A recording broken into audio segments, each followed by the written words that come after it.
What's going on? Welcome back to the channel. So today we're going to talk to you about SoFi. I want to go over some of the current data points, break it down on what the hell is happening, and go over everything else you need to know. But first, make sure you guys hit that thumbs up. And with that, let's get right to it. So SoFi is down 2.65%. Market's closing in roughly 20 minutes. Today is quite the interesting day because first thing, once the market did open, had a massive sell-off. So it did go down to roughly $12.24, high of $13.57. So it is recovering fairly well. I did buy the dip, not anywhere close to the bottom, regrettably. I did buy in at $12.80, as you can kind of see right here. So I have it now in two different portfolios. So this one, still a lot of cash in this one, but I did buy 289 shares. So nothing really crazy, but yeah, basically $12.80. So I'm glad to have bought the dip because, as I've mentioned, I think SoFi is going to trade between that $13 and $17 range for the foreseeable future. It might have momentary blips above and below that threshold, but usually does gravitate towards that. So I felt it was more of an overreaction, but a lot of this fear was because of Tariff Tuesdays. So Canada and Mexico did get hit with the 25. As far as I can see, I don't know if Mexico has officially retaliated. Canada did, but still a lot of grayness. Interestingly enough, though, a lot of the broader market did recover, and I think that's just because people are starting to speculate on what the hell is Trump's plan. Not many people are trying to see this as a good idea, so obviously there has to be some ulterior motives. And before the whole tariffs were really announced, he did state, I want interest rates lower. Powell obviously has the power to do that. Trump doesn't. Even though he's pretty much all powerful, he doesn't actually have the power to influence the interest rates directly. Indirectly, he can. So a lot of people are starting to speculate, saying that essentially he's wanting to weaken the dollar, fuel, just raise inflation through tariffs, and that is going to force the feds to cut rates. So it's kind of an indirect way of getting his way of doing that. So it's very interesting.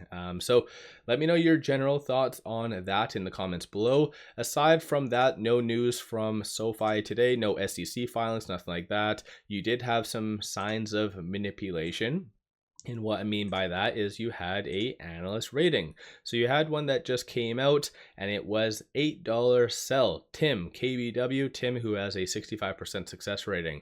So yeah, $8, it's kind of crazy. A lot of the bears love to reiterate their sell rating on massive red days because why the hell not? Nobody's really going to question it. It just causes more downside. So definitely a lot of manipulation when it comes down to that.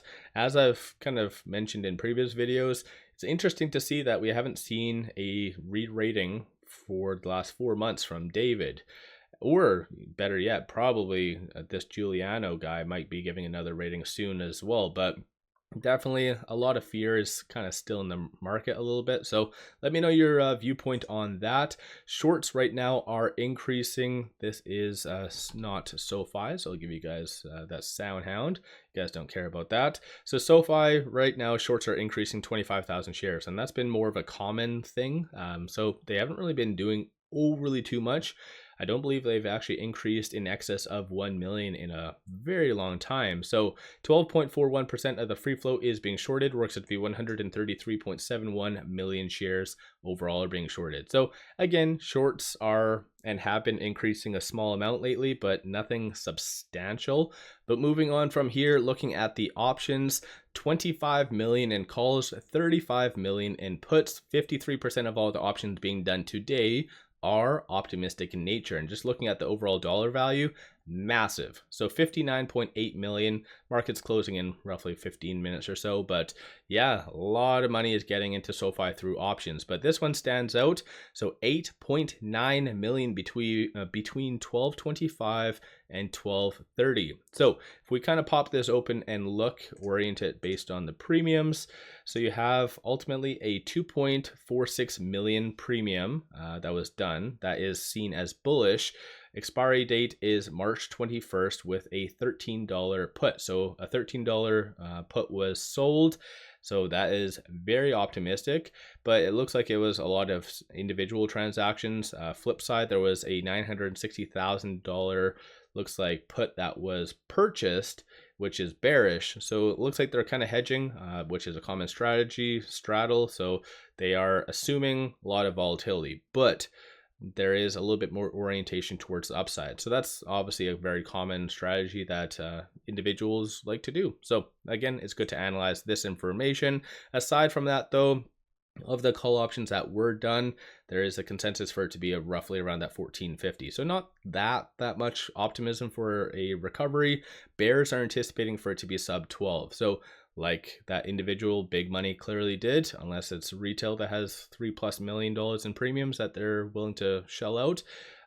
People are anticipating a lot of volatility in the foreseeable future. But big money, these are all the transactions occurring on the secondary market above $100,000. So somewhat mixed. You had some buying right here. That's what kept it somewhat higher. But again, these are a lot of the pockets of selling that did really bring it down. But right now with it at $13.18, trading between this S1 and this S2. So as it did recover today, and it had a high of so far 1357, it did bounce off of this, so 1359. So going forward into the next couple trading days, just watch for it to get above that. So that's going to be a key one to watch for. And then 1272 is going to be the next strong support. So just kind of watch for that.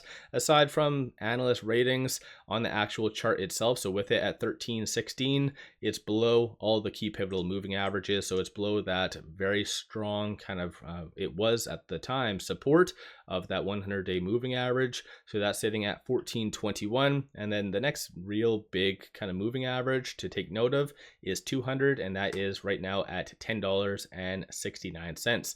So let me know your general thoughts on that. Are you buying? Were you like myself and bought the dip, or did you sell? I know a lot of people did panic sell, unfortunately, but let me know your general thoughts on SoFi.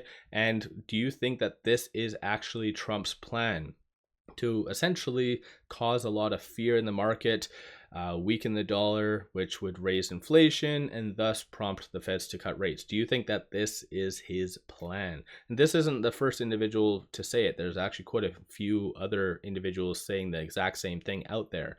So yeah, what's your viewpoint? Don't forget to hit that thumbs up and subscribe. One final thing, pop over to my Patreon to get buy signals on stocks, options, and crypto. Many of them have been absolutely on point and bangers. Definitely worthwhile to pop over there and take a look. With all that, appreciate all of you watching.